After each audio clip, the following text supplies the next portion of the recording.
Okay, this week in landscaping in Austin and the surrounding area, it's July 14th. Forgive my blank background. I'm putting up some new pictures. Okay, we're going to start with water because that's what we were talking about last week. And then we'll move to one plant that I didn't really know much about and uh, turf grass, like one of the popular ones. So first, here, water. This is the LCRA Hydromet website. This is what I use a lot. It's like from the 1990s, but it's got great data.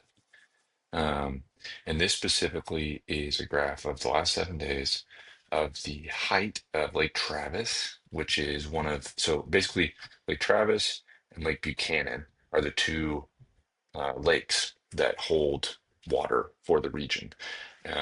You'd ask about the others, but it's because those are like Lake LBJ and Lake Austin and Marble Falls are all, well, not Marble Falls, but LBJ and Austin are the constant level lakes, and so they don't act as storage for the region. The real storage holders are Travis and Lake Buchanan. And those two combined is what the region, both the LCRA, which is the Lower Colorado River Authority, and the city of Austin use to make determinations about water restrictions and stuff like that. So these things are big buckets to hold water for our region. And so uh, Buchanan had gone up some, which is really good, but it wasn't near at the same problem level as that Lake Travis was. So you can see if you go back 14 days, how much it's raised. It was like 630, and now it's 660, 665. We're almost up 30 feet at this point. Um, and that's cool, but like, what does that mean?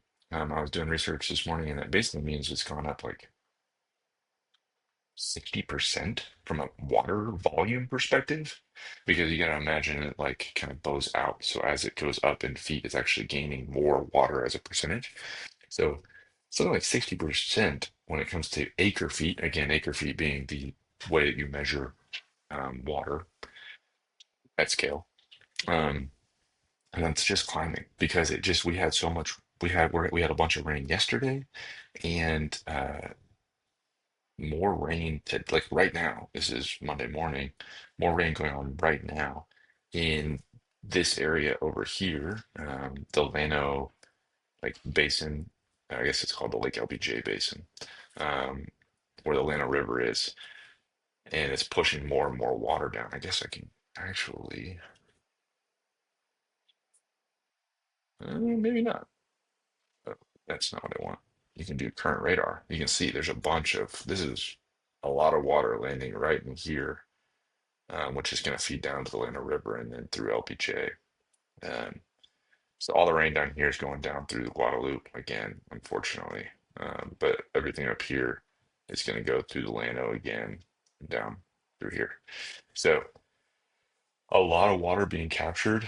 Um, I was trying to do information on like what this means for water restrictions, and apparently it's not a trigger. Um, because again, there's like two levels of authority.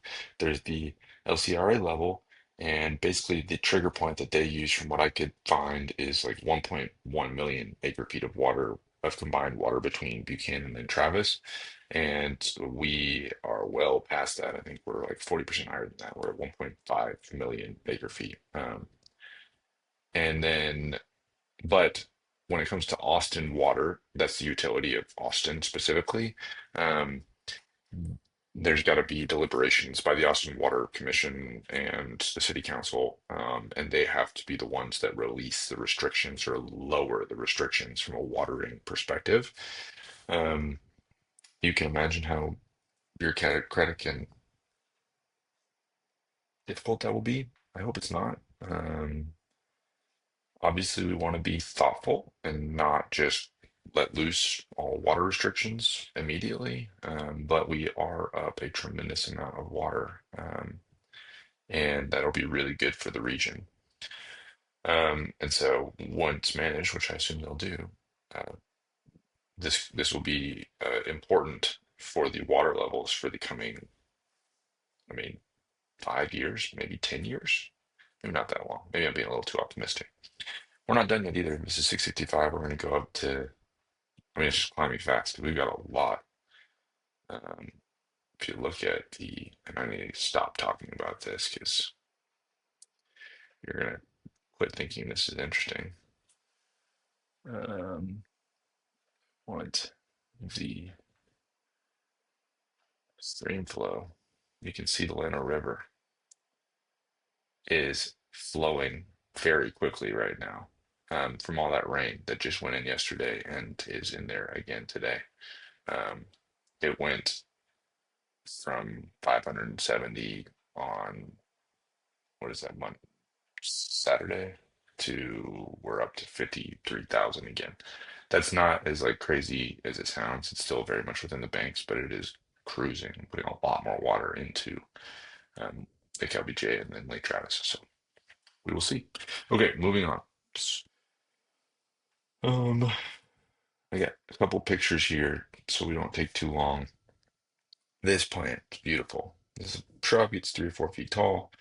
I didn't know what it was, which may be embarrassing because maybe there's a lot of these out there, but I look at plants a lot and I haven't noticed these things, or at least haven't noticed them blooming like this. This is a Mexican oregano. It has these tubular flowers. They can come in white flowers, lavender flowers, pink flowers. I talked 2 weeks ago about how we got a lot of balloons and they're starting to fade and you're starting to get the summer blooms. This one is an example of that, but and I took this picture a couple of weeks ago, honestly. But I saw it again yesterday when I was walking my 2-year-old around, and it's still blooming.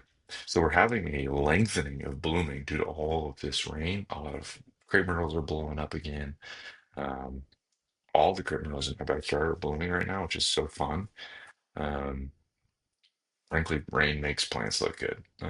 And we're experiencing right now in the area, and that's wonderful to see both the leafy, um, herbaceous stuff and the blooming stuff. It's great. Apparently, you can eat this stuff. Who knew when I was researching it? It's like oregano. It's not the same as oregano that we normally think, but people still use it. And then lastly, here, this is in the middle of the country by, I would say, a dirt road, but obviously this is an asphalt road. There is no irrigation here.